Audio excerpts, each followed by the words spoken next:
Your life is not controlled by luck. It is controlled by your mind. Every habit you repeat, every thought you obey, every emotion you let run wild, that is programming. Right now, your brain is running code you did not choose. Fear, distraction, comfort, weak discipline. This audiobook is not motivation. It is not comfort. It is a system. You will learn how to hack your mind, reprogram your thinking, and take back control of your focus, your actions, and your future. Because when you control the mind, everything else follows. Chapter 1. Your mind is not you. Most people never hear this truth. They think every thought in their head is them. Every emotion feels like an order. Every impulse feels like destiny. That belief ruins lives. Here is the reality. Your mind produces thoughts. You decide which ones matter. That separation is everything. Say it clearly, even if it feels unfamiliar. Thoughts appear. I decide. Say it again. Thoughts appear. I decide. That's the key. Until you understand this, you will stay trapped inside your own head, reacting instead of choosing, obeying instead of leading. Your mind is a tool, not your identity. But most people never use it as a tool. They live inside it like prisoners. A thought shows up. I'm tired. I'll start tomorrow. This is hard. What if I fail? And they obey. No question. No resistance. No awareness. That is autopilot. Autopilot is comfortable. Autopilot is familiar. Autopilot is dangerous. Because autopilot creates average lives. Look around. Most people wake up already behind. They grab their phone before they grab control. They scroll before they think.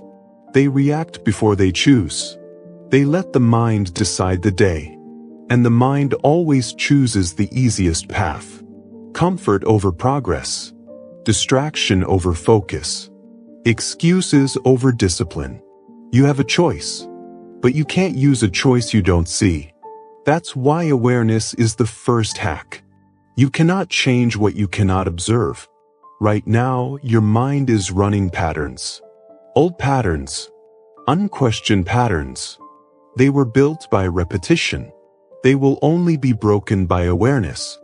Here's what most people don't understand. A thought is just a suggestion. An emotion is just a signal. An urge is just a sensation. None of them are commands. But if you believe they are, you will obey them automatically. You don't need their permission. You don't need permission from fear. You don't need permission from doubt. You don't need permission from laziness. Those are mental events, not authorities. Let's slow this down. Imagine you are sitting by the side of a road. Cars pass by. Some are loud. Some are quiet. Some are aggressive. Some are slow. You don't chase every car. You watch them pass. Thoughts work the same way. They appear. They pass. Unless you jump in and let them drive. Most people jump in without realizing it. One negative thought appears, and suddenly the whole day is ruined. But because they believed the thought was them. But it wasn't. It was just noise. Awareness creates distance. Distance creates control. This is not philosophy. This is psychology. Elite performers understand this. They feel fear, but they don't follow it. They feel doubt, but they don't obey it. They feel resistance, but they act anyway. But because they know the difference between having a thought and being controlled by it. Say it again. Thoughts appear. I decide. That's the line that starts the rewiring. Now let's talk about autopilot. Autopilot is not evil. It's efficient. The brain loves efficiency. If you repeat a behavior long enough, the brain automates it. That's useful for breathing. That's useful for walking. That's useful for driving. But it's deadly when your habits are weak. If you wake up and immediately scroll, that's autopilot. If you avoid discomfort, that's autopilot. If you quit when it gets hard, that's autopilot. Autopilot doesn't care about your goals. It cares about familiarity. So if your past is full of distraction, your future will repeat it, unless you interrupt the loop. Interruption starts with awareness. Catch the thought. Not after you act. Before. I don't feel like it. First, observe it. Name it. That is resistance. Not truth. Not fate. Not reality. Just resistance. You have a choice. This is where most people fail. They think awareness is enough. It's not. Awareness gives you the pause. Discipline fills the pause with action. It's not about intelligence. It's not about motivation. It's not about talent. It's not about the flaw. It's about discipline. Discipline is the ability to choose action despite mental noise. Let's be clear. You will never eliminate negative thoughts. You will never silence the mind completely. That is not the goal. The goal is leadership. You don't need silence. You need authority. Authority over your own behavior. Right now, your mind might say, "This sounds good, but it's hard. I've tried before. I'll do this later." Notice it. That's the practice. You don't argue with the thought. You don't fight it. You don't obey it. You observe it. And then you decide. Thoughts appear. I decide. That's the rep. Repetition rewires. Every time you notice a thought and choose action anyway, you weaken the old pattern. Every time you obey the thought, you strengthen it. No drama. No emotion. Just cause and effect. This is where real transformation begins. Not in inspiration. Not in hype. But in moment-by-moment choices. Let's make this practical. Starting today, you do 3 things. First, you stop identifying with every thought. When a thought appears, label it. Planning. Fear. Excuse. Doubt. Labeling creates distance. Distance creates control. Second, you create a rule. You do not make decisions inside emotional spikes. No decisions when angry. No decisions when tired. No decisions when afraid. You act based on standards, not feelings. That's discipline. You practice immediate action on small things. Make the bed. Drink the water. Stand up straight. Start the task. Small actions prove leadership to the mind. The mind follows behavior, not promises. That's the key. Most people wait to feel ready. Ready never comes. Action comes first. Clarity comes after. You don't need their permission. You don't need permission from your past. You don't need permission from your mood. You don't need permission from anyone listening to this voice but you. Now understand this. Awareness without action becomes overthinking. Action without awareness becomes chaos. You need both. Observe. Decide. Observe. Decide. That is the loop you will repeat for the rest of your life. And the more you repeat it, the stronger you become. You are not broken. You are untrained. No one taught you how to separate from your thoughts. No one taught you how to lead your mind. Now you know. And knowing creates responsibility. You can't unsee this. The next time you feel resistance, you'll notice it. The next time you want to quit, you'll see the thought forming. The next time fear shows up, you'll recognize it as a signal, not a command. You have a choice. Every time. This chapter is not about control. It's about awareness. Because awareness is the doorway. Once you see the patterns, you can break them. Once you break them, you can rebuild. Once you rebuild, you take ownership. Your mind is not you. It is something you train. And training requires discipline. You've learned how to step back. You've learned how to observe. You've learned how to choose. Now it's time to go deeper. Because awareness alone won't change your life. Next, You must understand the enemy that keeps pulling you back into unconscious living. You've separated from the mind. Now you must confront the system that controls most of your days. Chapter 2, Autopilot is the real enemy. Most people think their enemy is laziness, or lack of motivation, or bad luck. They're wrong.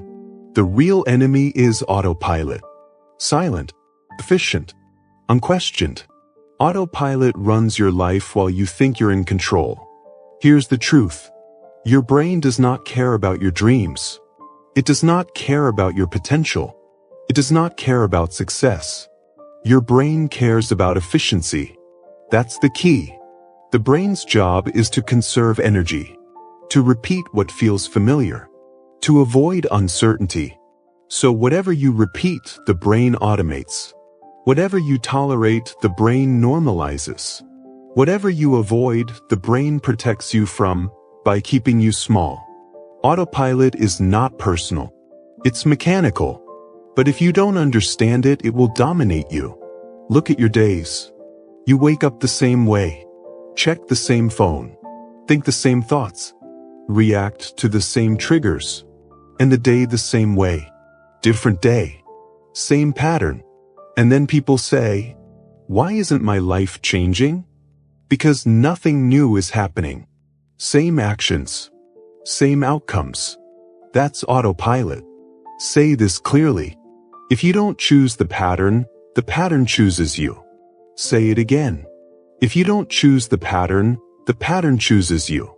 That line explains most lives. Autopilot is built through repetition. Not big decisions. Small ones. Scrolling when bored. Eating when stressed. Quitting when uncomfortable.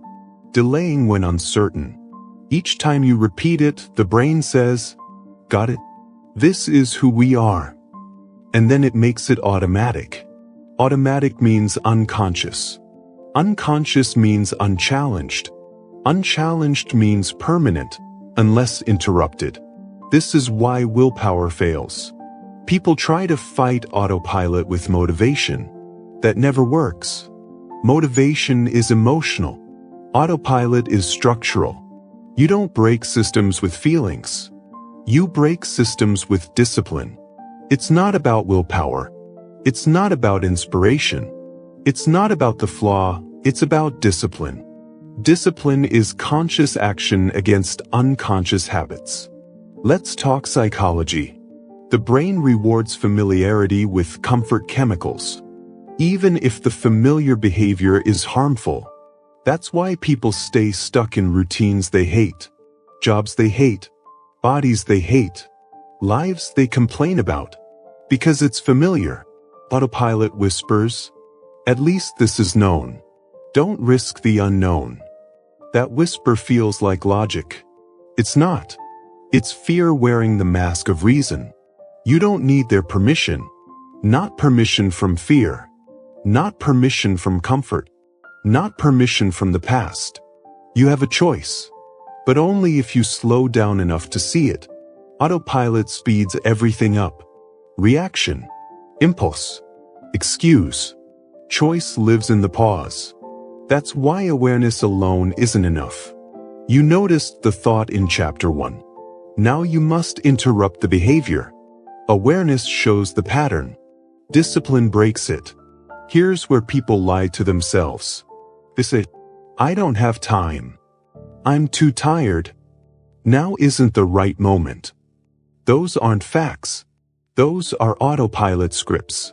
Pre-recorded responses. Autopilot hates discomfort. Growth requires it. So autopilot will always argue. Your job is not to argue back. Your job is to act anyway. That's the key. Action breaks autopilot. Thinking strengthens it. Let me say that again. Action breaks autopilot. Overthinking feeds it. This is why simple rules work better than complex plans. Autopilot thrives on ambiguity. Discipline thrives on clarity. So you need rules. Not goals. Rules. For example, I don't scroll before I move my body.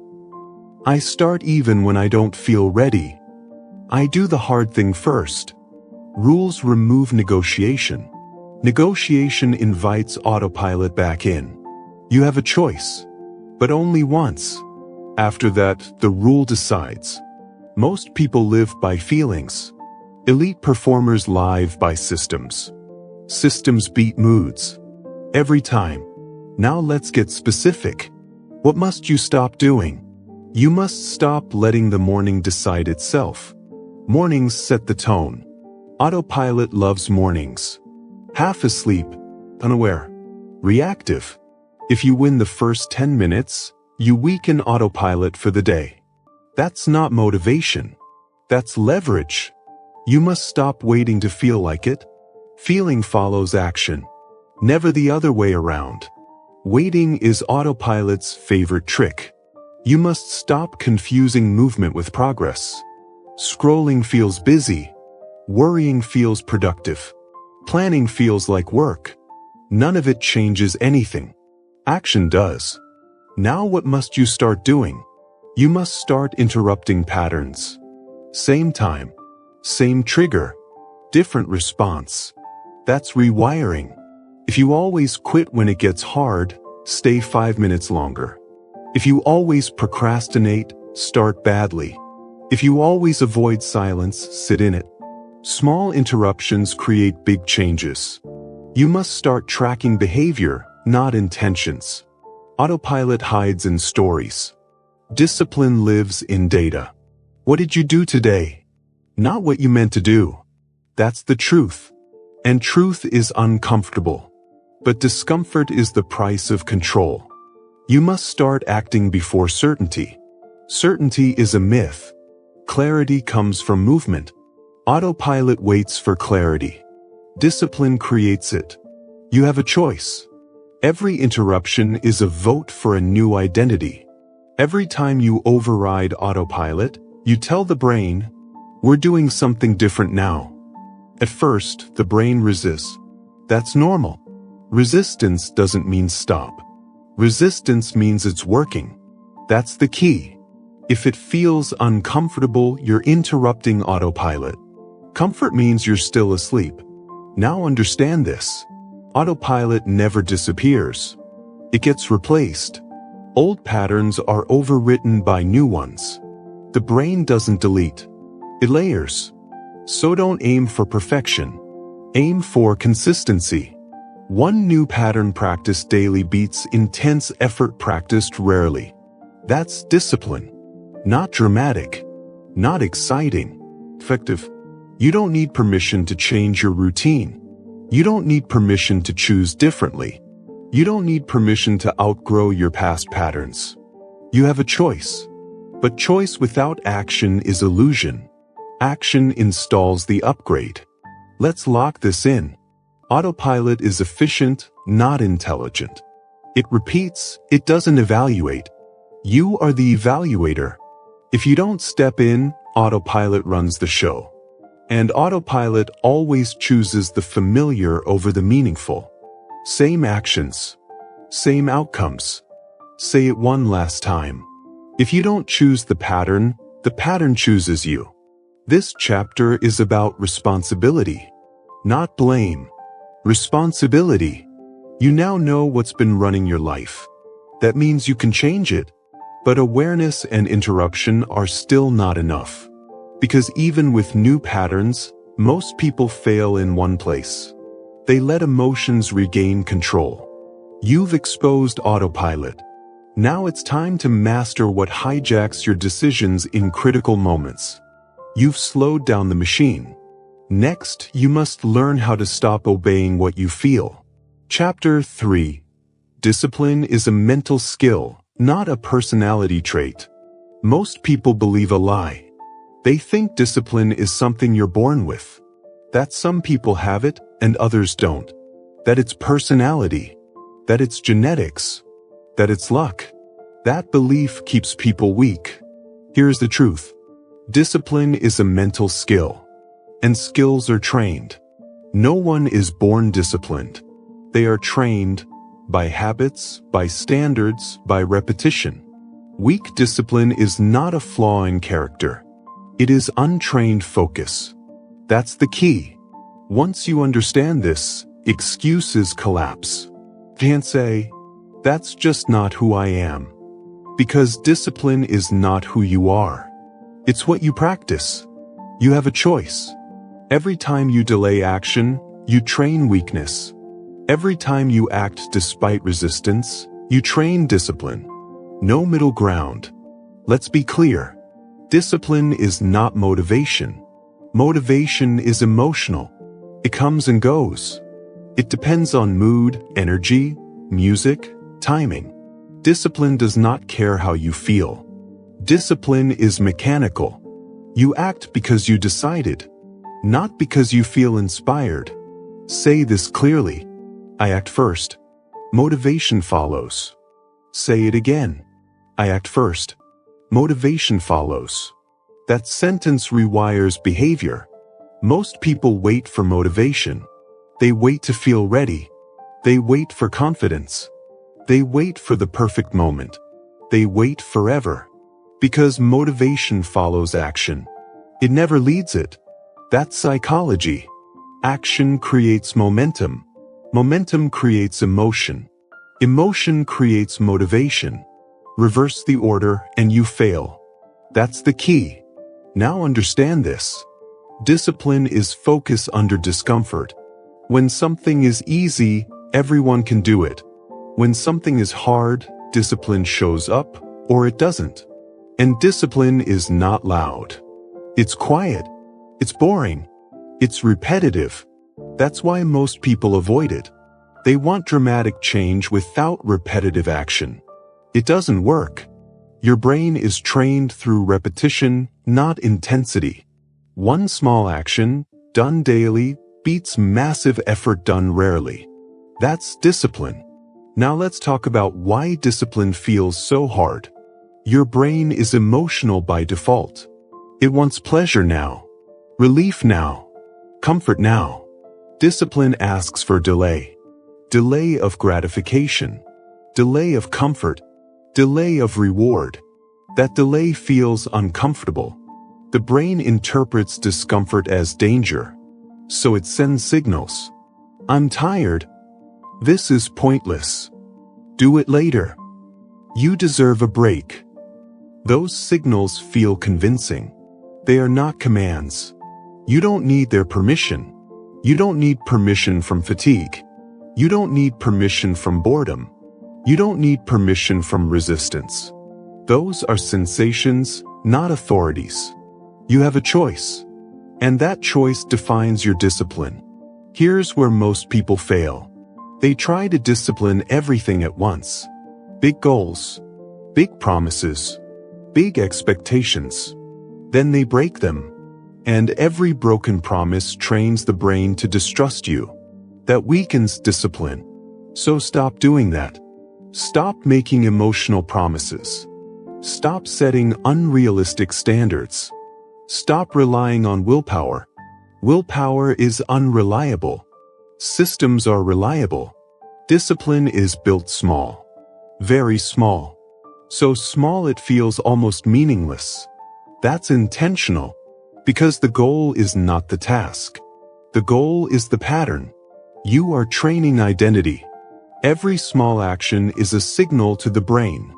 This is who we are. That's the real work. Here's what you must stop doing.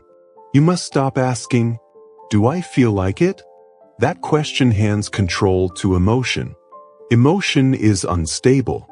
You must stop negotiating with yourself. Negotiation invites excuses. Excuses invite delay. Delay kills discipline. You must stop attaching emotion to action.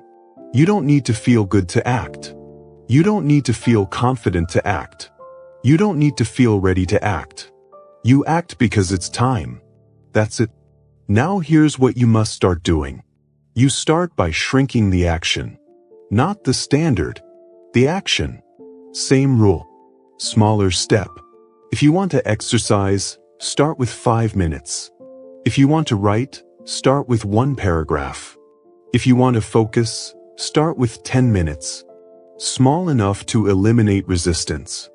big enough to create momentum. That's discipline training. You start removing emotion from execution. You don't hype yourself up. You don't wait for music. You don't wait for the mood.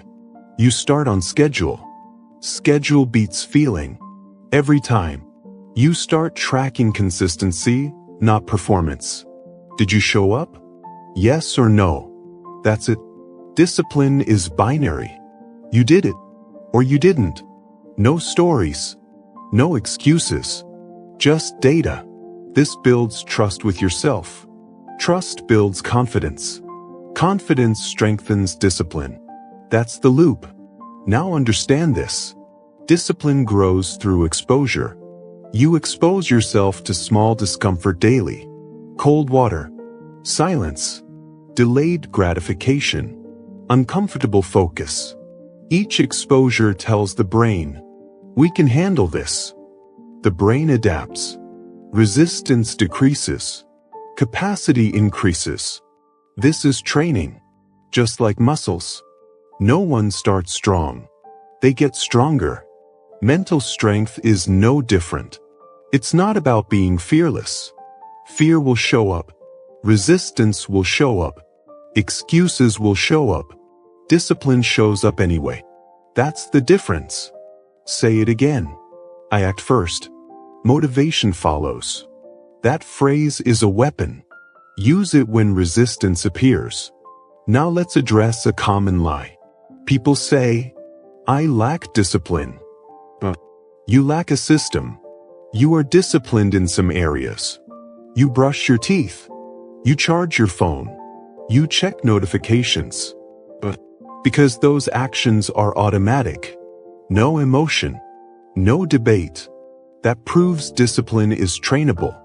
You just trained it in the wrong places. Now you will train it intentionally. You don't need their permission. Not permission from your past failures. Not permission from other people's opinions. Not permission from the version of you that quit before. That version is outdated. You are installing a new operating system. One action at a time. Now listen carefully. Discipline is not punishment. It's freedom. When you can trust yourself to act, you are no longer controlled by mood. When you can rely on your behavior, you stop overthinking. When discipline becomes identity, life gets simpler. Less debate. Less chaos. Less regret. More progress. More clarity. More self-respect. That's the reward. Not applause. Not validation. Self-respect. And self-respect is built through kept promises. Small promises. Daily promises. This chapter is about removing excuses. Not with force. With structure. You don't fight weakness. You replace it.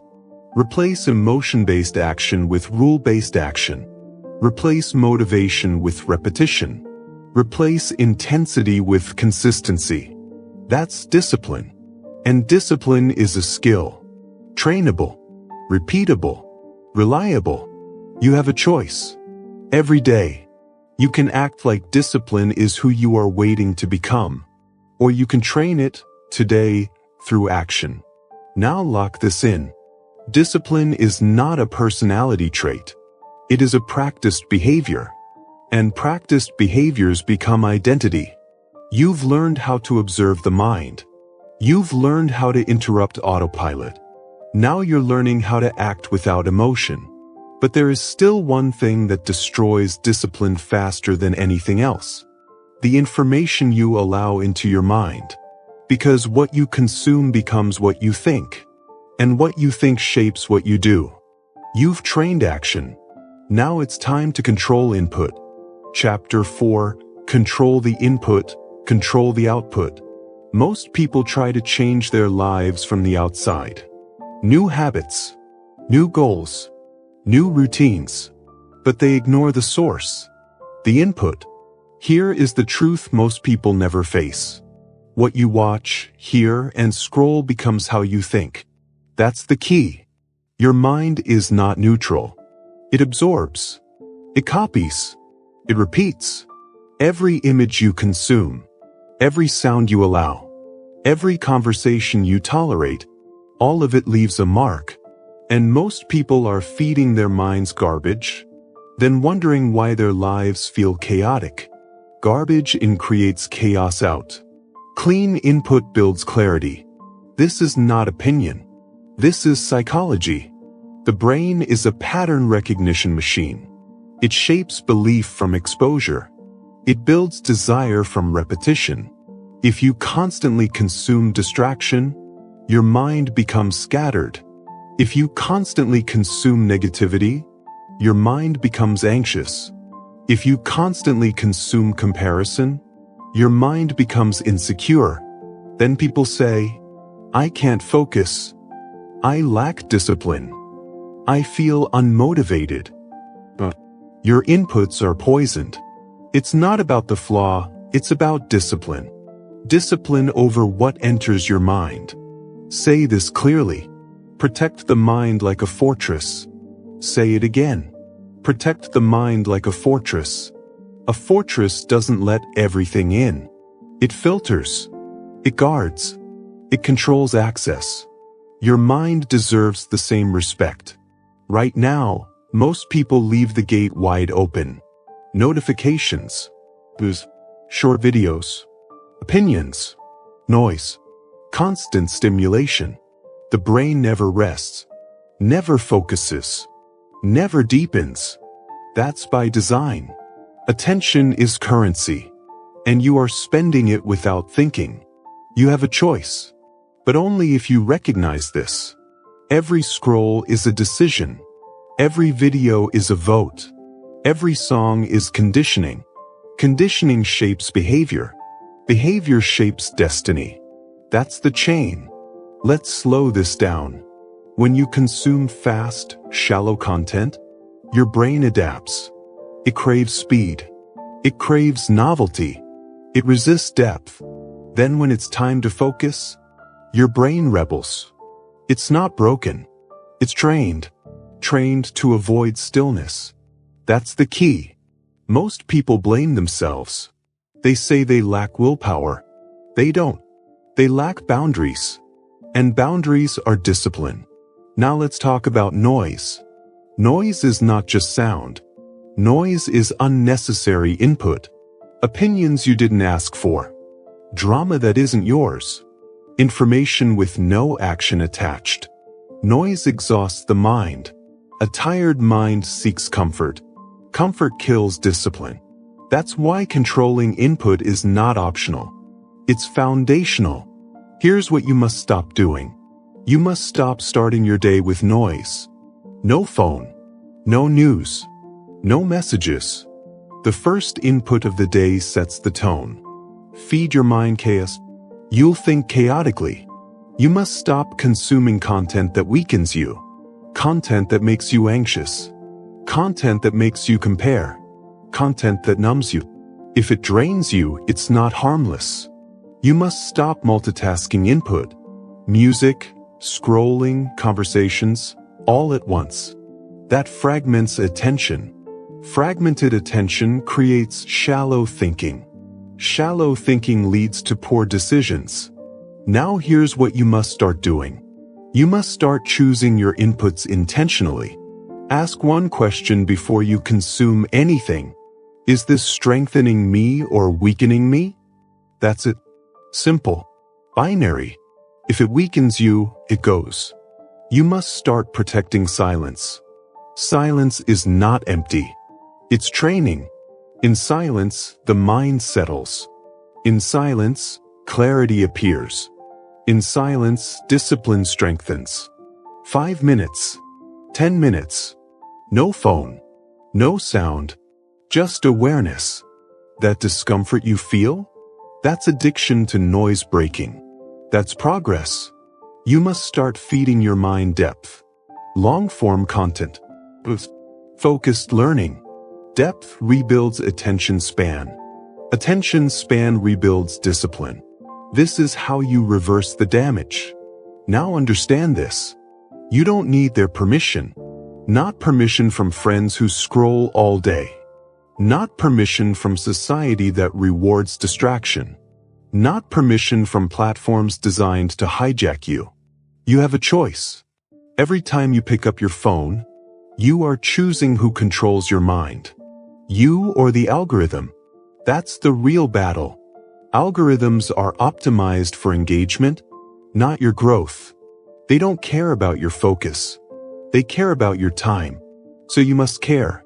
That's discipline. Let's get practical. Create input windows. Not constant access.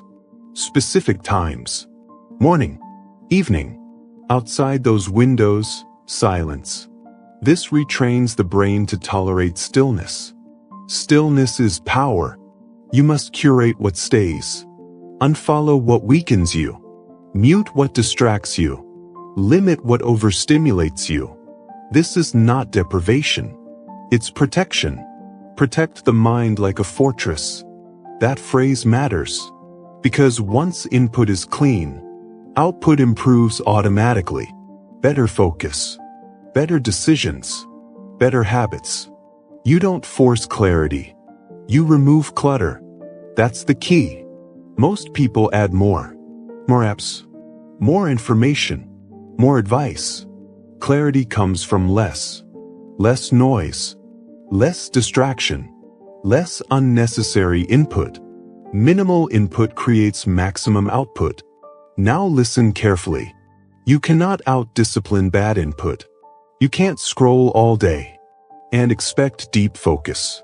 You can't binge negativity and expect confidence. You can't flood your mind with chaos and expect peace. Discipline starts at the gate. What enters shapes everything. That's why this chapter matters. This is not about control for control's sake. It's about sovereignty, owning your mind, because a mind you don't protect will be used against you. You have a choice. Protect it. Now lock this in. Your thoughts are shaped by what you consume. Your actions are shaped by your thoughts. Your life is shaped by your actions. Control the first, and the rest follows. You've learned how to observe the mind. You've learned how to interrupt autopilot. You've learned how to act without emotion. You've learned how to protect your input. But there is still one thing that hijacks even the most disciplined people. Emotions. Sudden. Convincing. If you don't master them, they will override everything you've built. You've cleaned the input. Now it's time to stop obeying what you feel. Chapter 5. Emotions are signals, not commands. Most people are controlled by how they feel. They wake up tired, so they act tired. They feel unmotivated, so they wait. They feel anxious, so they avoid. That pattern destroys consistency. Here's the truth. Feelings give information. They do not give instructions. That's the key. Until you learn this, discipline will collapse the moment emotion shows up. And emotion always shows up. You are human. Fear will appear. Doubt will appear. Anger will appear. Boredom will appear. The problem is not emotion. The problem is obedience. Most people obey their feelings without questioning them. The feeling says, stop. They stop. The feeling says, quit. They quit. The feeling says, escape. They escape. That's not awareness. That's surrender. You have a choice. Say this clearly. I feel it, but I don't follow it. Say it again. I feel it, but I don't follow it. That sentence separates leaders from reactors. Emotions are chemical signals in the body. They rise. They peak. They fall. If you don't act on them, they pass. If you act on them, they train behavior. That's psychology. Every time you obey an emotion, you teach your brain who is in charge. And if emotions are in charge, discipline is impossible. That's the key. Now understand this. Emotions evolved to protect you from danger. They were not designed to build long-term goals. Fear wants safety now. Comfort wants relief now. Pleasure wants reward now. Discipline wants progress later. These goals conflict. So emotion will always argue against discipline. Boys, if you expect emotions to support discipline, you will keep losing. Instead, you must change the relationship. You don't eliminate emotion. You demote it. From commander to consultant. Feelings can speak. They don't decide. You decide. You have a choice. Let's get specific. When you feel resistance before starting something important, that does not mean stop. It means your brain senses effort. Effort feels threatening to the nervous system. That sensation is information. It tells you, this matters. That's it. But quit. But delay. Information, not instruction. Say it again. I feel it, but I don't follow it. Most people confuse intensity with truth. Strong emotion feels convincing, but intensity does not equal accuracy. Anxiety feels urgent. Urgency feels like truth. It's not. It's just chemistry. And chemistry changes. But only if you don't obey it. Here's what acting emotionally does. It creates inconsistency. You act one way when you feel good, another when you feel bad. No rhythm, no standard. Discipline requires consistency. Consistency requires independence from mood. That's the difference. It's not about the flaw, it's about discipline. Not about fear. Not about sadness. Not about excitement. About what you do when those emotions show up. Now let's address a dangerous lie. People say, I need to listen to my emotions.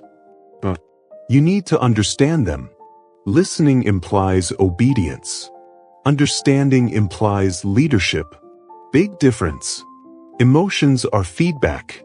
They tell you, you're tired, you're overstimulated, you're stressed, you're attached. That information is useful, but it does not excuse inaction. You adjust strategy, not standards. That's discipline. Now here's what you must stop doing. You must stop making decisions in emotional spikes. Anger, fear, euphoria. Those are the worst moments to decide. Emotion narrows thinking. Narrow thinking leads to bad choices. So create a rule. No major decisions when emotions are high. Sleep on it. First, breathe. Rules protect you from yourself. You must stop justifying behavior with feelings. I snapped because I was stressed. I skipped because I was tired. I quit because I lost motivation. Those are explanations, not solutions. They keep patterns alive. You must stop dramatizing emotions. Feelings are temporary. You don't need to analyze them endlessly. Notice. Perceive. That's it. Now here's what you must start doing. You must start separating sensation from action. Feel the emotion fully, without acting. Sit with it. Let it rise. Let it fall. This trains emotional tolerance. Tolerance creates strength. You must start using emotions as signals. If boredom shows up, it may mean you need challenge. If anxiety shows up, it may mean uncertainty. If anger shows up, it may mean boundaries. Information helps you adjust approach, not quit the mission. You must start acting according to pre-decided standards. Decide in advance. When I feel resistance, I start anyway. When I feel tired, I reduce intensity, not consistency. When I feel emotional, I slow down, not stop. That's leadership. You don't need their permission. Not permission from fear. Not permission from insecurity. Not permission from old emotional habits. Those patterns were trained. They can be untrained. Here's something important. Emotional control does not mean emotional suppression. You don't ignore feelings. You don't deny them. You acknowledge them without obeying them. That's maturity. A child feels and reacts. An adult feels and chooses. You have a choice. Every time emotion appears, you can say, I see you. I hear you. But you don't decide. Say it internally. I feel it, but I don't follow it. That phrase is a boundary. Boundaries create discipline. Now let's talk about consistency. Consistency is not intensity. It's reliability. Showing up even when the emotion says no. That builds identity. And identity changes everything. When you see yourself as someone who acts regardless of mood, you stop negotiating. Negotiation is emotional. Execution is disciplined. This is where people change. Not when emotion disappears, but when it loses authority. You will still feel fear before hard conversations. You will still feel resistance before deep work. You will still feel doubt before growth. But those feelings won't stop you, because you no longer follow them. That's power. That's the key. Now lock this in. Emotions are part of the experience. They are not the driver. If you let them drive, you crash consistency. If you let discipline drive, emotions adjust. The body follows behavior. Boys, you've learned how to observe the mind. You've learned how to break autopilot. You've learned how to act without motivation. You've learned how to protect your input. You've learned how to stop obeying emotions. Now it's time to sharpen the most valuable resource you have. Your attention. Because focus is not just a skill. It's a weapon. And if you don't control it, everything else leaks away. You've mastered emotion. Now it's time to master concentration. Chapter 6. Focus is a weapon. Focus is not a personality trait. It is not a gift. It is not luck. Focus is a weapon. And like any weapon, it works only when you pick it up and aim it. Most people live distracted lives and call it normal. They scroll. They motive. They react. They complain about results they never earned. That's the truth. You don't lose because you're not smart enough. You lose because your attention is scattered. You don't fail because the world is unfair. You fail because your mind is everywhere except where it needs to be. That's the key. Where attention goes, life grows. Say it again. Where attention goes, life grows. Whatever you give sustained attention to expands. Your skills, your income, your body, your confidence, your problems too. You are not overwhelmed by life. You are overwhelmed by choices. Too many tabs open in your mind. Too many voices pulling you in different directions. And every time your attention fractures, your power leaks. Focus is power. Focus is leverage. Focus is how ordinary people produce extraordinary outcomes. You have a choice. Most people think focus means trying harder. Wrong. Focus means removing what doesn't matter. It means subtraction, not addition. It means cutting distractions until only the essential remains. It's not about intelligence. It's not about motivation. It's about discipline. Let's be clear. Distraction is not accidental. It is engineered. Apps are designed to steal your attention. Notifications are designed to interrupt your thinking. Noise is designed to keep you reactive instead of deliberate. If you don't defend your attention, someone else will own it. And if someone else owns your attention, they control your outcomes. That's the key. Look at your day. Be honest. How often do you start something meaningful and abandon it halfway? How often do you check your phone for a second and lose 20 minutes? How often do you confuse busyness with progress? Busyness is a distraction dressed up as productivity. Movement is not progress. Noise is not momentum. Focus demands stillness. Focus demands commitment. Focus demands that you tolerate boredom without escaping. Most people can't do that. That's why most people stay average.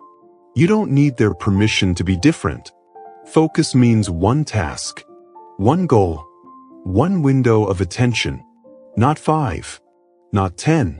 What? Multitasking is a lie you tell yourself to feel productive while avoiding depth. Every time you switch tasks, your brain pays a cost. You lose momentum. You lose clarity. You lose precision. Depth creates results. Shallow effort creates noise. Where attention goes, life grows. If you want a stronger body, your attention must live in your training and recovery. If you want more money, your attention must live in skill building and value creation.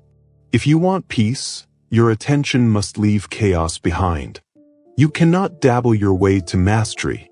You cannot skim your way to success. You cannot half focus and expect full results. You have a choice.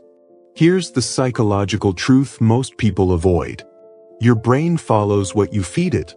If you feed it constant stimulation, it becomes addicted to novelty. If you feed it depth, it adapts to depth. Your attention span is trained, not fixed. You trained it to be short. Now you must train it to be strong. That's the key. Stop blaming your mind for habits you built. Start rebuilding it deliberately. Here's what you must stop doing. Stop starting your day with consumption. No phone. No news. No social feeds. When you begin the day reacting to other people's priorities, you give away control before the day even starts. Stop keeping distractions within arm's reach. If it's near you, it will pull you. You're not weak. You're human. Stop telling yourself you'll just check quickly. There is no such thing. Distraction always takes more than it promises. Now here's what you must start doing. Create focus windows. Decide in advance when you will work deeply and when you will rest fully. No overlap. When it's time to work, remove everything that doesn't serve the task. Phone out of the room. Notifications off. One screen. One objective. When it's time to rest, rest without guilt. Recovery fuels focus. That's discipline. Set a single outcome for each session. Not a to-do list. An outcome. I will write 1,000 words. I will finish this module. I will complete this workout. Clear target. Clear finish line. Your mind performs better when it knows what done looks like. Where attention goes, life grows. You will feel resistance. That's normal. Your mind will crave stimulation. It will look for exits. It will suggest easier tasks. That's not intuition. That's conditioning. You don't need to obey it. Say it out loud if you have to. I feel the urge, but I don't follow it. You have a choice. Focus is not about feeling focused. It's about returning to the task every time you drift. You don't fail when your attention wanders. You fail when you don't bring it back. That's the key. Train the return. Every time you notice distraction and come back, you strengthen the muscle. That is how focus is built.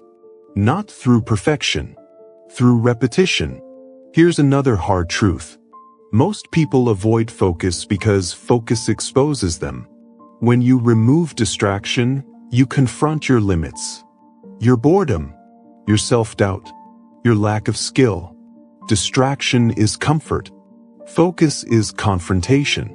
And growth only happens through confrontation. It's not about talent. It's about discipline. Focused people don't do more things.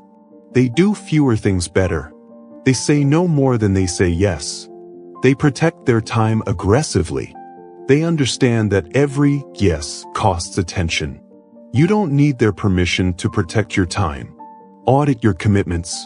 If it doesn't move your main goal forward, it's a distraction. If it fragments your energy, it's a liability. Simplify. One main goal per season. One primary project per day. One task per focus window. That's how momentum is built. Where attention goes, life grows. Let's talk about environment. Your environment either supports focus or destroys it. There is no neutral. Cluttered space. Cluttered mind. Clean your workspace. Reduce visual noise. Create a ritual that signals, now we focus. Same place. Same time. Same setup. Your brain loves patterns. Use that to your advantage. Discipline is deciding once and executing repeatedly. You will be tempted to break the rules, just this once. That's how discipline dies. Hold the line. You don't need motivation. You need structure. Motivation fades. Structure stays. And when focus becomes routine, results become inevitable. You have a choice. Here's the final truth of this chapter. Your life is the sum of what you pay attention to. Nothing more. Nothing less. If you don't like your life, change your attention. If you want a different future, aim your focus deliberately. Focus is a weapon. Aim it or waste it. That's the key. Where attention goes, life grows. Lock this lesson in. You don't rise to your goals. You sink to the level of your focus. You've learned how to aim your attention with intention. Now it's time to protect it from the one thing that drains it faster than anything else. You've sharpened the weapon. Now you must defend the battlefield. Chapter 7, The Identity Loop. You don't rise to your goals. You fall to your identity. Read that again. Slowly. You don't become what you want. You become what you believe you are. That's the key. Every action you take is an expression of identity. Every habit is a vote for the type of person you think you are. Every excuse is proof of the standard you've accepted. Most people try to change outcomes without changing identity. They set goals. They chase motivation. They force routines. And they wonder why it never lasts. Because identity always wins. You can't outperform the story you tell yourself. You can't outwork a self-image that pulls you back to comfort. You have a choice. Right now, you are trapped in a loop. Confirm. You think a certain way about yourself. You act in alignment with that belief. Then the result confirms the belief. Loop complete. I'm not disciplined. So you quit early. Quitting proves you're not disciplined. I'm bad with money. So you avoid structure. Avoidance proves you're bad with money. I'm inconsistent. So you skip when it gets hard. Skipping proves you're inconsistent. That's the identity loop. And until you break it, nothing changes. Goals don't change identity. Identity creates behavior. Behavior creates results. That's the order. Most people get it backward. They say, once I succeed, I'll believe in myself. But you must act like the person you are becoming before the evidence appears. That's the key. Identity is not who you were. It's who you repeatedly act as. And here's the uncomfortable truth. You reinforce your identity every time you speak about yourself. Your language is not harmless. It is instruction. When you say, I'm lazy, your brain listens. When you say, I always mess this up, your nervous system obeys. When you say, that's just how I am, you close the door on growth. You don't need their permission to change the story. You need discipline. It's not about confidence. It's not about motivation. It's about discipline. Here's where most people fail. They wait to feel like a new person before acting differently. That never happens. Identity shifts through behavior first, not feelings. You don't think your way into a new life. You act your way into a new identity. Say this and hear it clearly. I act like the person I am becoming. Say it again. I act like the person I am becoming. That phrase is not affirmation fluff. It is a command. It tells your brain how to behave when emotion is uncertain.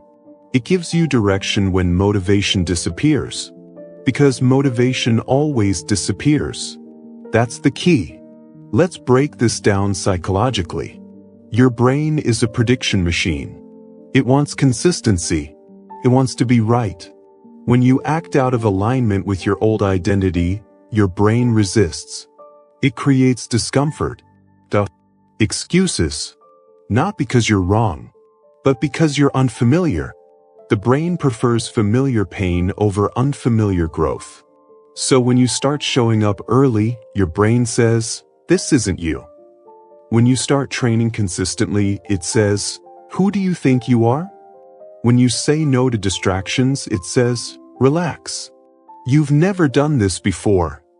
That resistance is not a warning. It's a signal. It means the identity loop is breaking. You have a choice. You can listen to the old identity, or you can enforce the new one. Here's what you must stop doing. Stop describing yourself using past behavior. Stop saying, "I'm trying." Trying is a loophole for quitting. Stop narrating weakness. Stop joking about your lack of discipline. Your brain doesn't know you're joking. Stop asking, "Do I feel like it?" Feelings are irrelevant to identity change. Now here's what you must start doing. Change your language first. Not to lie, but to lead. Instead of, "I'm inconsistent," say, "I'm training consistency." Instead of, "I'm bad at this," say, "I'm building this skill." Instead of, "I'll try," say, "I will show up." Words shape actions. Actions shape identity. That's the key. Next, create identity-based rules. Rules remove decision fatigue. Rules eliminate negotiation. I am someone who trains even when I don't feel like it. I am someone who finishes what I start. I am someone who keeps promises to myself. These are not wishes. They are standards. When behavior conflicts with standards, the choice becomes clear. You don't need motivation to follow rules. You need discipline. Discipline is identity in action. I act like the person I am becoming. Every small action matters. Not because it changes results immediately, but because it casts a vote for identity. You skipped once. That's a vote. You showed up tired. That's a vote. You stopped when it got boring. That's a vote. Identity is built through accumulation. That's why consistency beats intensity. One extreme effort doesn't change who you are. Repeated ordinary effort does. You have a choice. Most people wait for permission to change. Permission from their past, from their environment, from the people around them. You don't need their permission. You decide who you are becoming. But understand this. The identity loop fights back hardest right before it breaks. The old version of you will try to survive. It will bring up history, failures, labels. This is who you've always been. That voice is lying. You are not your history. You are your next action. That's the key. Here's a practical drill. Before any action, ask one question. What would the person I am becoming do here? Not what feels good. Not what's easy. Not what avoids discomfort. What aligns with the new identity? Then act immediately. Speed matters. Delay feeds the old identity. Act fast. Decide once. You won't feel confident at first. That's normal. Confidence is a byproduct of kept promises, not a prerequisite. You build self-trust the same way you build muscle. Repetition under resistance. It's not about flaws. It's about discipline. Let's go deeper. Identity also determines what you tolerate, the people you keep, the standards you accept, the excuses you allow. When your identity shifts, your tolerance drops. You stop entertaining distractions. You stop explaining yourself. You stop negotiating with weakness. Not because you're harsh, because you're clear. Clarity creates power. Where attention goes, life grows. And where identity goes, behavior follows. You have a choice. Every day, you wake up and reinforce one of two identities. the one that keeps you stuck, or the one that moves you forward. There is no neutral. If you don't choose deliberately, the old loop chooses for you. Break the loop. Speak like the person you are becoming. Act like the person you are becoming. Live like the person you are becoming. Say it one more time. I act like the person I am becoming. That's the key. Lock this in. You don't need to become perfect. You need to become consistent. Identity changes when behavior becomes non-negotiable. You've learned how identity shapes every result in your life. Now it's time to confront the force that destroys identity faster than anything else. The people, voices, and environments that pull you back into the old loop. You've stepped into a new identity. Now you must protect it. Chapter 8. Rewire through repetition. Understanding doesn't change you. Repetition does. You can read every book, watch every video, listen to every podcast. Nothing changes until behavior repeats. That's the key. The brain is not impressed by insight. The brain is shaped by action. One action does nothing. 10 actions create familiarity. 100 actions create wiring. You don't become different by knowing more. You become different by doing the same right thing again and again. You have a choice. Most people stop too early. They try once, maybe twice. Then they decide, this isn't working. But it hasn't repeated enough. The brain learns through exposure and frequency. Not intensity. Not emotion. Frequency. That's why consistency beats intensity every time. One perfect week means nothing. 30 average days changes everything. Repeat it until it becomes automatic. Say it again. Repeat it until it becomes automatic. Let's be clear about what's happening psychologically. Your brain is built for efficiency. It wants to conserve energy. It looks for patterns it can automate. Every repeated action strengthens a neural pathway. Every skipped action weakens it. No judgment, just mechanics. That's the key. When you repeat a behavior, your brain says, this matters. Keep this. When you quit, your brain says, discard this. Not important. The brain doesn't care about your goals. It cares about what you practice. You have a choice. If you want a new identity, you must repeat new behaviors until they no longer require willpower. That's when you know it's wired. Automatic beats motivated. Boys. This is where most people sabotage themselves. They wait for variety. They want excitement. They want novelty. But repetition feels boring. And boring is where change happens. If it feels boring, it's working. That's the key. You don't need to feel inspired. You need to feel consistent. It's not about talent. It's not about personality. It's about discipline. Let's talk about discipline clearly. Discipline is not force. Discipline is structure. Structure removes choice. Choice creates fatigue. When you decide once and repeat daily, the brain relaxes. It stops negotiating. It starts obeying.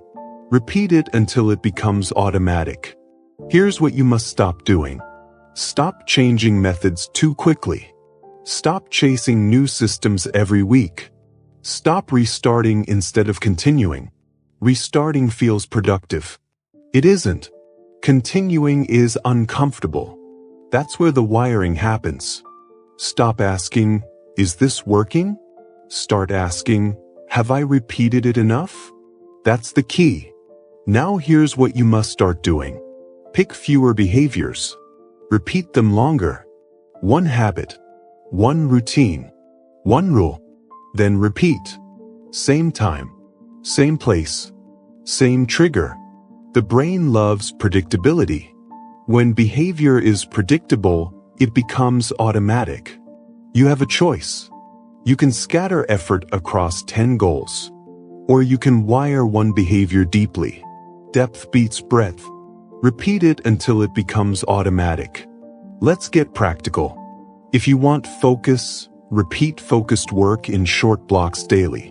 Not once a week. Daily. If you want discipline, repeat showing up even when tired. Especially when tired. If you want confidence, repeat finishing small tasks. Confidence follows completion. That's the key. Emotion will lie to you during repetition. It will say, "This is pointless." It will say, "You already know this." It will say, "You deserve a break." Emotion is not truth. Emotion is noise. You don't need to follow it. You have a choice. I feel it, but I don't follow it. Say it internally. Then repeat the action anyway. That's how wiring happens. Repetition builds trust with yourself. Trust creates identity. Identity drives behavior. This is the loop you want. Repeat. Automate. Repeat it until it becomes automatic. Here's another truth people avoid. Repetition requires boredom tolerance. If you can't tolerate boredom, you can't change. Growth is repetitive. Mastery is repetitive. Excellence is repetitive. The world celebrates results. But results are built in quiet repetition no one sees. You don't need their permission to repeat what works. You don't need applause. You need consistency. That's the key. Your brain will resist repetition at first. It prefers novelty. But novelty keeps you shallow. Repetition makes you dangerous. Focus sharpens through repetition. Discipline strengthens through repetition. Self-control stabilizes through repetition. You don't need intensity. You need volume. Low emotion. High frequency. Repeat it until it becomes automatic. Let's talk about time frames. Most people quit in days. Wiring takes weeks. Most habits start feeling natural after consistent repetition over time. Not because they become easier, because resistance fades. Resistance fades when the brain accepts. This is who we are now. That's the moment identity locks in. That's the key. You must act before belief. Repeat before confidence. Show up before results. That's discipline. It's not about willpower. It's about repetition. Now listen carefully. Every time you repeat the behavior, even poorly, you win. Perfection is irrelevant. Skipping breaks the chain. Repeating strengthens it. Don't aim to feel good. Aim to repeat. You have a choice. Repeat today even if yesterday failed. Repeat even if motivation is gone. Repeat especially when emotion says stop. Repeat it until it becomes automatic. Here's a simple rule. Never miss twice. Miss once, correct immediately. Not tomorrow. Not next week. Immediately. That rule protects wiring. It keeps momentum alive. That's the key. You're not behind. You're just under-repeated. Say that again. You're not broken. You're under-repeated. Fix repetition. Everything else follows. This chapter is not about inspiration. It's about installation. You are installing new wiring. Wiring requires repetition. You don't need to feel ready. You need to repeat. You don't need to understand more. You need to act again. Repeat it until it becomes automatic. Lock this in now. Repetition is how thoughts become habits. Habits become identity. Identity becomes destiny. You have a choice. You can repeat what keeps you stuck, or repeat what sets you free. Choose deliberately. You've learned how the brain rewires through repetition. Now it's time to eliminate the enemy that destroys repetition faster than anything else. Noise. Distraction. Constant reaction. You're ready for the next step. You've built repetition. Now you must protect it with silence. Chapter 9. Pain is part of the upgrade. Pain is not a problem. Pain is a signal. Discomfort is not failure. Discomfort is feedback. Say it clearly. Say it slowly. Discomfort means progress. That's the truth most people run from. Your brain is designed to protect you, not to upgrade you, not to push you, not to make you exceptional. It protects comfort. It protects familiarity. It protects what you already are. So when you change, it resists. When you grow, it complains. When you discipline yourself, it creates pain. That pain is not danger. That pain is rewiring. That's the key. Most people misinterpret discomfort. They think something is wrong. They think they are failing. They think they should stop. But you're finally doing something right. You have a choice. You can treat pain as a warning, or you can treat pain as confirmation. Confirmation that old programming is breaking. Discomfort means progress. Let's get specific. Every habit you're trying to kill will fight back. Every comfort you remove will scream. Every shortcut you stop using will feel like loss. That's not weakness. That's withdrawal. Your brain is addicted to the old pattern. Scrolling, procrastinating, avoiding, quitting early.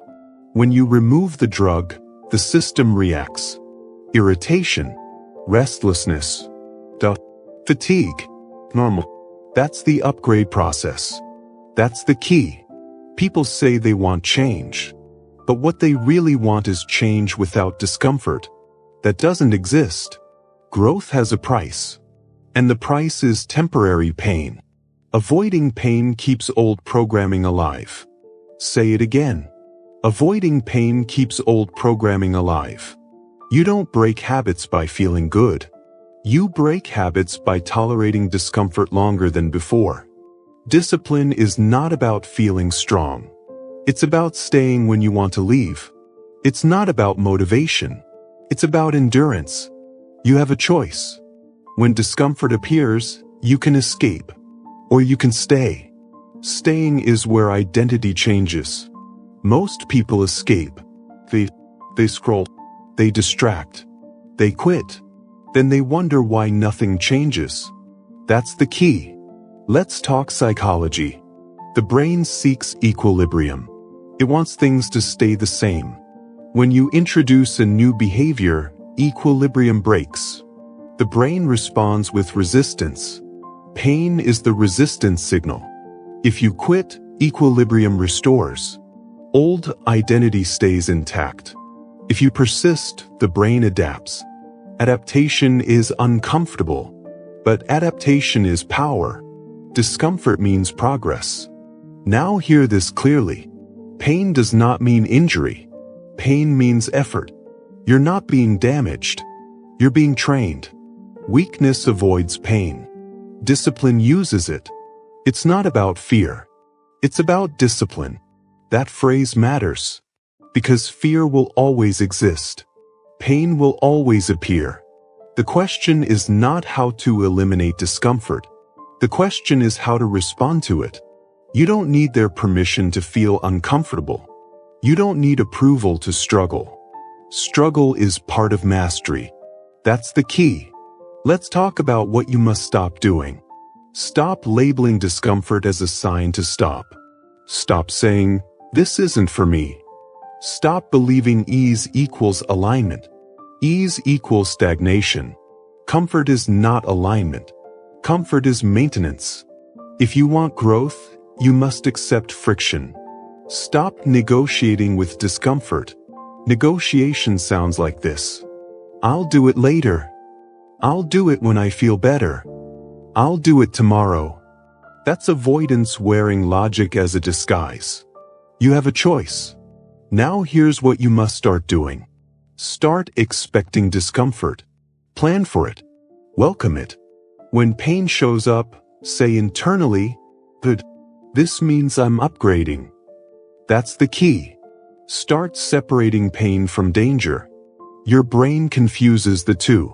Discomfort feels like danger. It isn't. Danger damages. Discomfort develops. Say it again. Discomfort develops. Your job is not to feel good. Your job is to grow stronger. Growth feels heavy before it feels light. Let's get practical. When focus hurts, stay longer. When discipline feels boring, continue anyway. When self-control feels exhausting, hold the line. You don't need to push harder. You need to quit less. Consistency through discomfort rewires the brain. Discomfort means progress. Here's another truth. Pain exposes identity gaps. If discomfort triggers quitting, your identity is still fragile. That's not shame. That's information. Information tells you what to train next. That's the key. You don't eliminate pain by avoiding it. You eliminate pain by expanding capacity. Capacity grows through repetition under stress. That's how athletes train. That's how leaders form. That's how discipline is built. No one escapes this law. Now listen carefully. You don't become confident by feeling confident. You become confident by surviving discomfort repeatedly. Confidence is evidence-based. Evidence comes from endured pain. You have a choice. You can avoid discomfort and stay the same. Or you can endure discomfort and evolve. The brain remembers what you survive. Every time you stay instead of quit, you send a message. I can handle this. That message rewires identity. That's the key. Let's address emotional pain. Self-doubt, fear, anxiety. Those aren't signs you're weak. They're signs you're stretching. Avoiding emotional pain keeps you small. Facing it builds emotional endurance. You don't need to feel calm to act disciplined. You act disciplined to become calm. Order comes after action. Discomfort means progress. Now let's be precise. There is productive pain. And there is destructive pain. Productive pain builds capacity. Destructive pain comes from ignoring limits. This chapter is about productive pain. The pain of effort. The pain of restraint. The pain of repetition. Not recklessness. Not burnout. Discipline is controlled stress. That's the key. You don't need to suffer endlessly. You need to tolerate discomfort long enough to adapt. Adaptation is the goal. Once adaptation occurs, pain reduces, and strength remains. That's how upgrades work. Old software resists new installation. The system slows down. Glitches appear. But after installation, performance improves. You are no different. Discomfort is the installation phase. Don't interrupt it. You have a choice. Stay in the discomfort, or reset back to the old version. Now hear this. Every level of life has pain. The question is which pain you choose. The pain of discipline, or the pain of regret. The pain of effort, or the pain of stagnation. The pain of growth, or the pain of knowing you could have done more. Choose your pain. That's the key. This chapter is not asking you to enjoy pain. It's asking you to respect it. Pain is information. Pain is instruction. Pain is the gatekeeper of progress. When discomfort arrives, don't panic. Don't analyze. Don't retreat. Breathe. Continue. Discomfort means progress. Lock this in now. Avoiding pain preserves the old self. Enduring pain creates the new one. That is the upgrade. You've learned to recognize pain as part of growth. Now it's time to sharpen how you respond under pressure. Because unmanaged thought patterns turn pain into chaos. You've accepted discomfort. Next, you must control the mental noise that amplifies it. You've embraced the upgrade. Now it's time to eliminate the interference. Chapter 10. Eliminate mental noise. Your mind is loud because it's undisciplined. Not because it's deep. Not because it's intelligent. Most overthinking is wasted energy pretending to be intelligence. Say that again. Overthinking is wasted energy pretending to be intelligence. That's the key. Mental noise is not insight. It's friction. and friction destroys execution. You don't fail because you lack information. You fail because your mind never shuts up long enough to act. Thoughts arguing, options multiplying, doubts replaying, noise. You have a choice. You can let your mind run uncontrolled, or you can impose standards. Standards silence noise.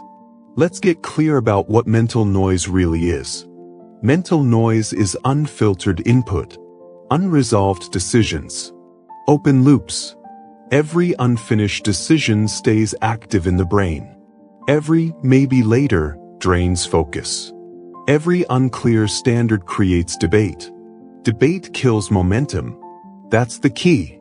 People think clarity comes from thinking more. It doesn't. Clarity comes from deciding. Decide once. Execute daily. Say it. Decide once. Execute daily. Your brain wants closure. When you refuse to decide, it keeps talking. That's why indecision feels exhausting. You're not tired. You're undecided. Mental noise thrives on ambiguity. So let's remove it.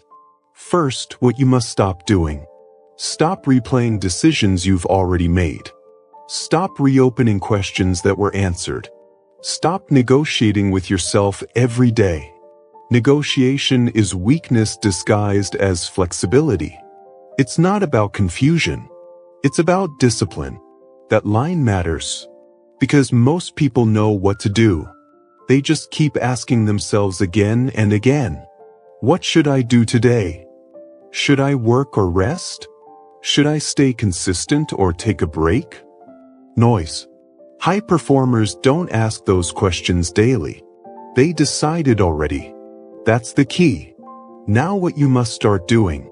Start creating rules instead of moods. Rules eliminate thinking. When a rule exists, there is no debate. I train at this time. I work before entertainment. I don't scroll before noon. No emotion. No discussion. Decide once.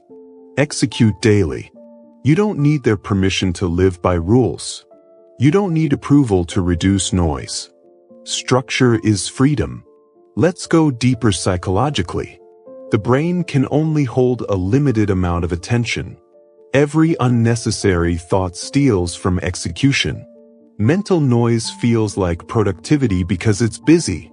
But busy is not effective. Silence is effective. That's the key. When the mind is quiet, action is obvious. Overthinking is a symptom of low standards. When standards are vague, the brain keeps searching. When standards are clear, the brain obeys. Clarity kills noise. You have a choice. Create standards, or live in constant internal debate. Here's a simple exercise. For recurring decisions, decide in advance.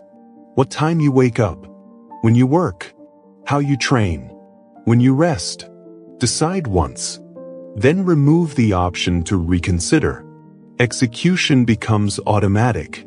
Decide once. Execute daily. Now let's address fear disguised as thinking. Many people overthink because they're afraid of commitment. Commitment removes escape routes. Noise keeps options open, but open options drain power. That's the key. When you commit, anxiety drops. When you hesitate, anxiety multiplies. Your mind isn't noisy because it's broken. It's noisy because it's avoiding finality. Finality is uncomfortable, but powerful. You have a choice. Close the loop, or keep paying the mental tax. Now listen carefully. Mental noise increases emotional pain. The more you think, the bigger fear becomes. The more you replay, the heavier it feels. Action shrinks fear. Silence restores energy. That's the key. Let's talk about input again. Noise isn't just internal. It's external. Constant news. Endless opinions. Random content. Your brain was not designed for unlimited input. Too much input creates confusion. Confusion creates hesitation. So what must you stop doing? Stop consuming content without intention. Stop scrolling without limits. Stop listening to everyone. Input without purpose is mental pollution. Protect the mind. You don't need their permission to unsubscribe, to mute, to disconnect. Silence is not ignorance.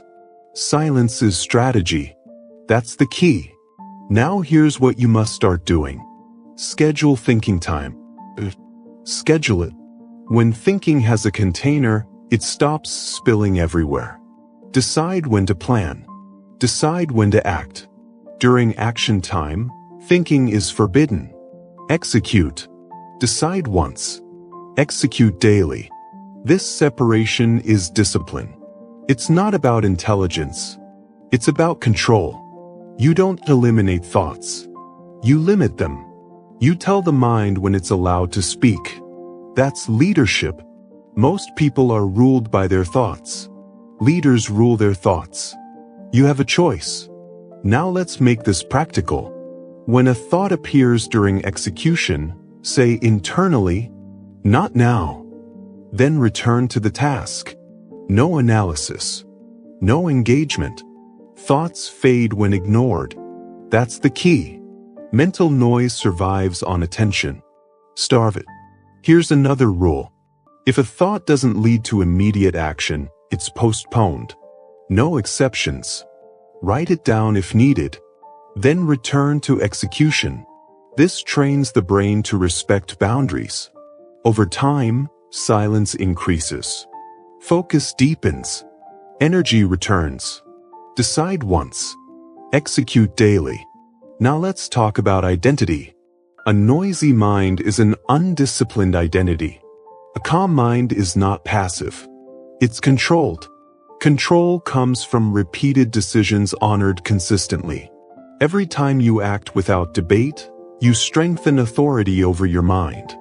Authority creates silence. That's the key. You don't need to feel calm to act calmly. You act calmly to become calm. Order follows behavior, not the other way around. You have a choice. Keep thinking yourself into exhaustion, or decide yourself into clarity. This chapter is not about becoming empty-minded. It's about becoming decisive.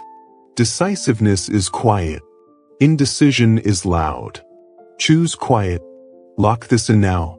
Mental noise is not solved by more thinking. It's solved by fewer decisions repeated consistently. Decide once. Execute daily. Say it again. Decide once. Execute daily. You've learned how to eliminate noise by creating standards. Now you're ready for the next level. Because once noise is gone, temptation becomes visible. Silence reveals impulse. And impulse must be controlled. You've cleared the mental clutter. Now it's time to build the strength to say no. You've eliminated the noise. Now you must master restraint. Chapter 11. Build unbreakable self-control. Self-control is not willpower. It is not personality. It is not luck. Self-control is delayed gratification practiced daily. That's the key. People admire discipline as if it's rare talent. It isn't. It's trained behavior. You are not born with self-control. You earn it, rep by rep, choice by choice. You have a choice. Right now. In every moment. Self-control is simply choosing the long term over the short term. And again. And again. Say this clearly. I do what I said I would do. That sentence is not motivation. It is a contract. Most people break contracts with themselves daily. Then they wonder why confidence is gone. Confidence is not a feeling. It's evidence. Evidence comes from kept promises. Small wins compound into identity-level confidence. That's the key. Let's talk psychology. The brain wants reward now, not later. Dopamine doesn't care about your future. It cares about immediate relief. That's why self-control feels uncomfortable at first. You are telling the brain, Not now. The brain resists, but resistance fades with repetition. Delayed gratification is a muscle, and muscles grow under tension. Discomfort means progress. Now understand this. Self-control is not about saying no forever. It's about saying not yet. Not yet to distraction. Not yet to comfort. Not yet to impulse. You don't eliminate desire. You delay it. That delay is power. That's the key. Most people think self-control is restrictive. It isn't. Lack of self-control is restrictive. It traps you in impulses, mood swings, regret cycles. Discipline frees you from reaction. You don't need their permission to control yourself. You don't need validation to delay pleasure. You have a choice. Now let's get brutally honest. What destroys self-control? Negotiation. I'll just do it for 5 minutes. I deserve this. I'll make it up later. Those sentences kill discipline. It's not about temptation. It's about discipline. Temptation will always exist. Self-control decides what you do with it. Stop negotiating with impulses. Negotiation is weakness pretending to be flexibility. That's the key. Here's what you must stop doing. Stop making promises you don't intend to keep. Stop setting vague rules. Stop relying on mood. Mood-based behavior is chaos. Self-control requires clear boundaries, clear rules, clear consequences. Now here's what you must start doing. Start with small, enforceable commitments. Very small.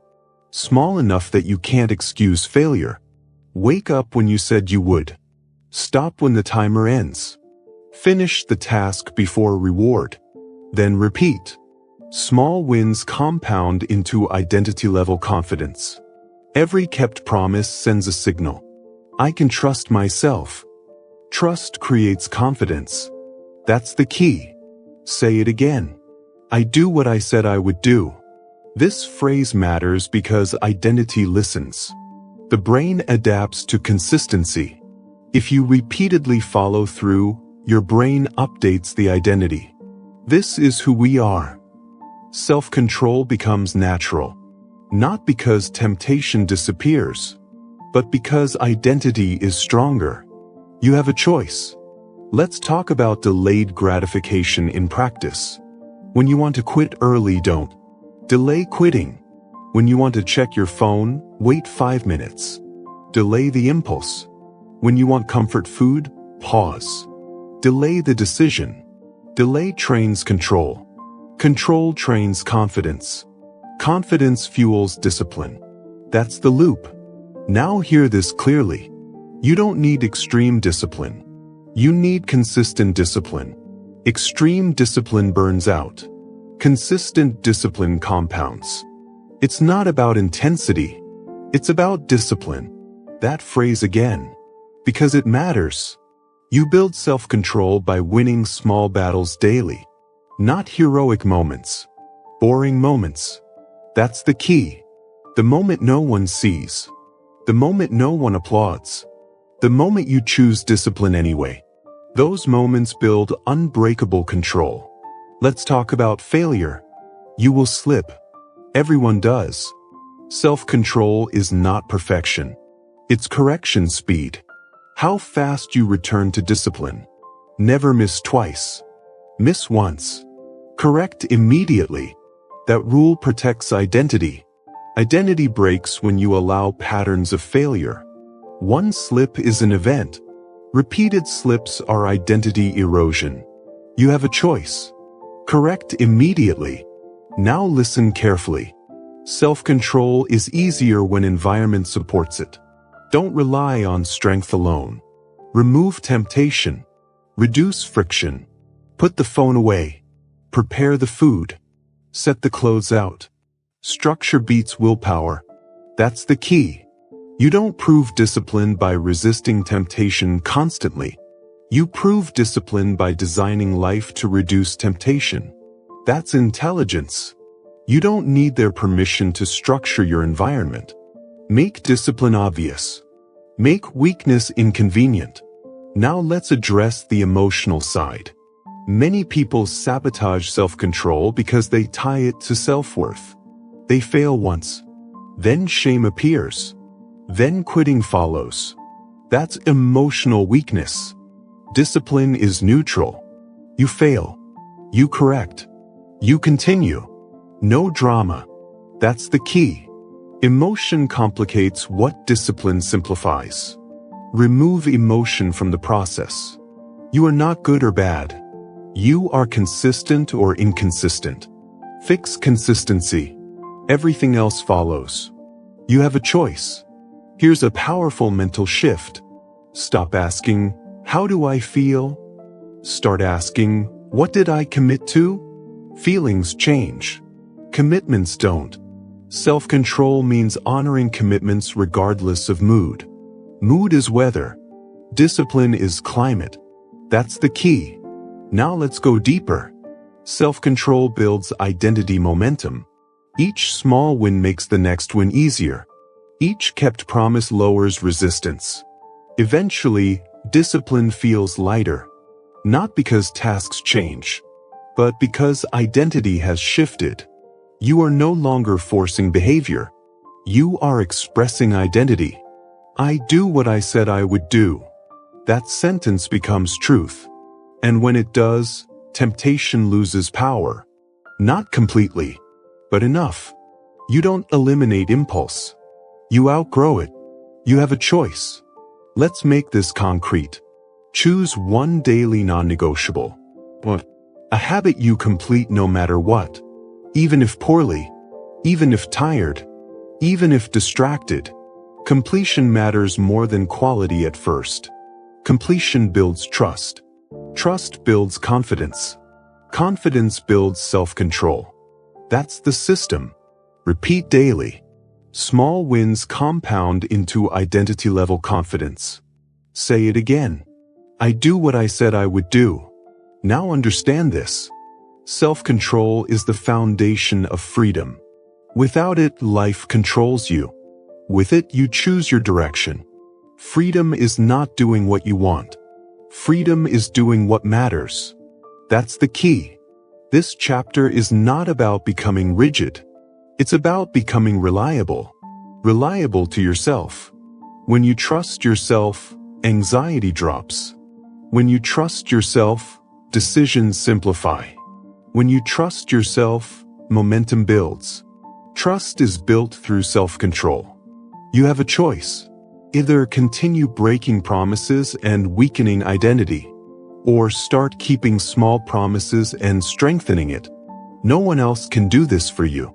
No one else can rescue your discipline. But you don't need their permission. You only need consistency. Lock this in now. Self-control is delayed gratification practiced daily. Small wins compound into identity-level confidence. And identity determines behavior. You've built self-control. Now it's time to lock it into systems. Because willpower fades. Systems remain. You've learned to keep promises. Now you must install routines that make discipline automatic. You've strengthened control. Now it's time to build the operating system that runs your life. Chapter 12. Install the new operating system. Change is not proven by intention. It is proven by habit. That's the key. You can think differently. You can feel inspired.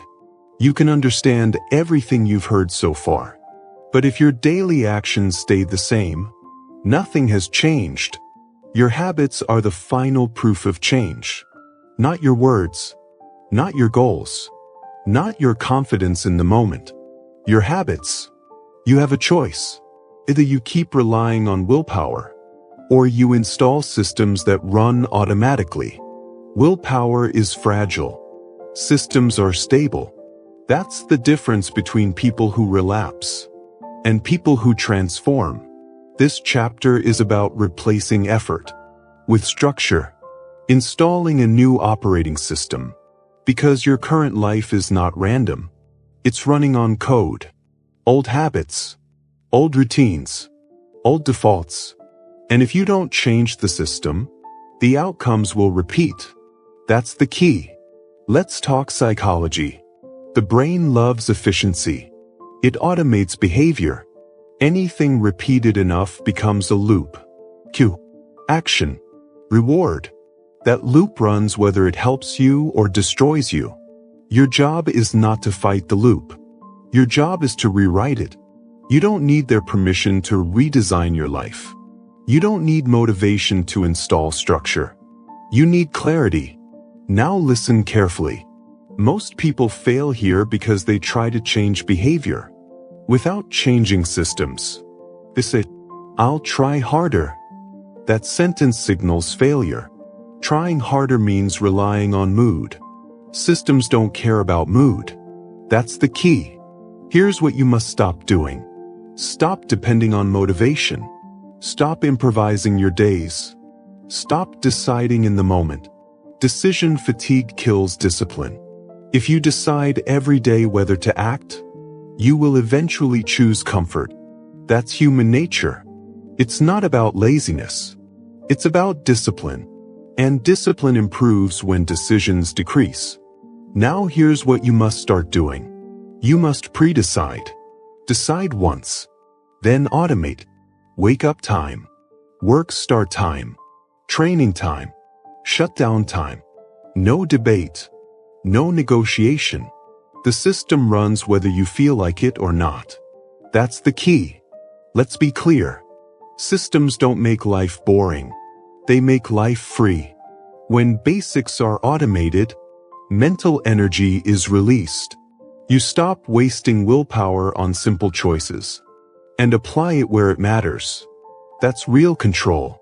You have a choice. Let's talk about identity. Habits are not just actions. They are votes. Every habit is a vote for the person you are becoming. When behavior aligns consistently, identity updates. Not overnight, but inevitably. And identity is the strongest force you have.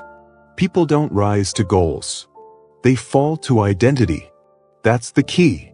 If your identity is still trying, your system will collapse.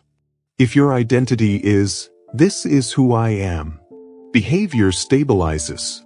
So listen closely. You are not installing habits. You are installing identity. This is why repetition matters. Say this slowly. This is who I am now. Not who you want to be. Not who you hope to become. Who you are now. Identity speaks in present tense. That's the key. Let's make this practical. A system has 3 parts. Trigger. Action. Standard. Trigger tells you when. Action tells you what. Standard tells you how far. Without all 3, the system breaks. Example. Trigger. After I wake up. Action. I train. Standard. At least 20 minutes. No emotion. No debate. That's a system. Now notice something important. Standards are minimums, not maximums. Minimum standards protect consistency. Consistency beats intensity. That's the key. Here's where people sabotage themselves. They set standards too high. Then they miss. Then they quit. That's weakness disguised as ambition. Discipline respects reality. Set standards you can hit even on bad days. That keeps the system alive. You have a choice. Another critical rule. Never build 2 systems at once. One change at a time. But because systems compete for attention, one solid habit installed beats 5 abandoned ones. That's the key. Let the system stabilize. Then layer the next. Patience is not delay. It's precision. Now let's address resistance. Your old operating system will fight back. Comfort will call. Excuses will sound logical. Old patterns will feel familiar. That doesn't mean the system is wrong. It means it's working. Resistance appears when identity is challenged. Don't argue with resistance. Execute the system anyway. You don't need their permission. You don't need internal agreement. Action comes first. Emotion follows. That's the key. Let's talk environment again. Systems fail in hostile environments. Design matters. Place cues where you can't ignore them. Remove triggers that activate old habits. This is not weakness. It's strategy. Smart discipline reduces friction. Weak discipline relies on heroics. Which one lasts? You have a choice. Now listen to this carefully. Tracking matters. Not obsessively, but visibly. A simple mark. A streak. A checklist. But because progress reinforces identity. You don't track to impress anyone. You track to remind yourself. I am consistent. That evidence matters. That's the key. Now let's address a dangerous mistake. Perfection. Perfection destroys systems. But because systems require recovery, you will miss days. You will get disrupted. That's normal. The rule is simple. Return immediately. No shame. No reset rituals. No emotional punishment. Miss once. Resume the next opportunity. Systems survive because recovery is fast. That's discipline. You have a choice. Now step back and see the bigger picture. Willpower is temporary. Motivation is emotional. Systems are structural. You are no longer relying on feelings. You are installing architecture. Life becomes predictable. Not boring. Predictable. And predictability creates results. That's the key. Your habits are the final proof of change. If behavior is consistent, identity is locked. And when identity locks, relapse becomes difficult. Not impossible, but unlikely. Because now you're not forcing change. You're maintaining who you are. Say it again. This is who I am now. That sentence ends debate. Now understand this. The new operating system is not about control for control's sake. It's about alignment. Your actions finally match your values. Your days finally support your future. And when that alignment exists, confidence becomes calm. No hype. No noise. Just quiet certainty. That's the key. You've learned to control yourself. You've learned to build discipline. Now you've installed systems that run automatically. You are no longer chasing motivation. You are executing structure. And structure compounds. You've changed behavior. You've changed identity. Now it's time to protect it. Because discipline attracts attention. And attention brings noise. You've built the system. Next, you must learn when to speak. And when to stay silent. You've installed the operating system. Now you must protect it from interference. You now know the truth. Your mind can be trained. Your focus can be sharpened. Your habits can be rebuilt. But knowledge does nothing without action. If you walk away unchanged, this was entertainment. If you apply what you learned, this becomes transformation. Choose one habit, one thought, one daily action, and repeat it until it rewires you. No more waiting. No more excuses. No more autopilot. Hack your mind. Control your behavior. And build the life that follows. Start today.